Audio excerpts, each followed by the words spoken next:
Hello people, I'm Jessamine and magkaon na punta.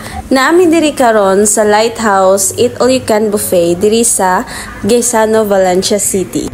Kumpleto ang ilahang mga pagkaon dinhi na ay mga sudan, dessert, drinks, and sabaw, prutas, mga puto, mga bisag unsa pa na dira ang inyong gipangita makita ninyo diri. Mga seafoods, daghan kay option guys, mabusog gyud mo. Mabusog na lang mo, dili pa ninyo makaon tanan-tanan nilang mga putahe. As in, daghan kay kapilian.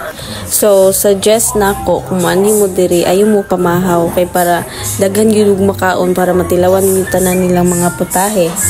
And very big pagid ilahang chicken.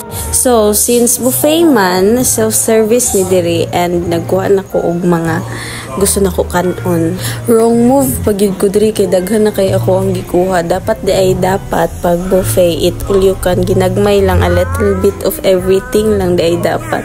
Kay para daghan og makaon. Gigutom na si Miss Riri, so nagunaw na siya kaon og lumpia. Kay gigutom na siya. And mao ni ang amuang nahukad. Magdungag pa mi unya. Kay dako mig makaon.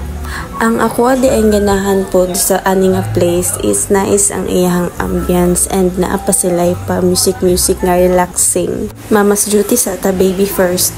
Anta, magkaon na ta. Wala na din na nako pod gipanitan ang shrimp kay gigutom na ko. Nga naman di ay makaon mga gyapon pod na. Lami gihapon ang ilang food, sulit ang inyong mabayaran. Anyway, ang prices kay 399 for adult and 225 for kids. Pero since si Riri is 2 years old pa lang siya, free ra siya, wala na may nagbayad para kay Riri. Kung nangita mo kananan, go na mo diri sa Lighthouse, 399 pesos only, eat all you can na. And remember my tip, pag eat all you can, dili mamahaw daan. Bye! Thanks for watching.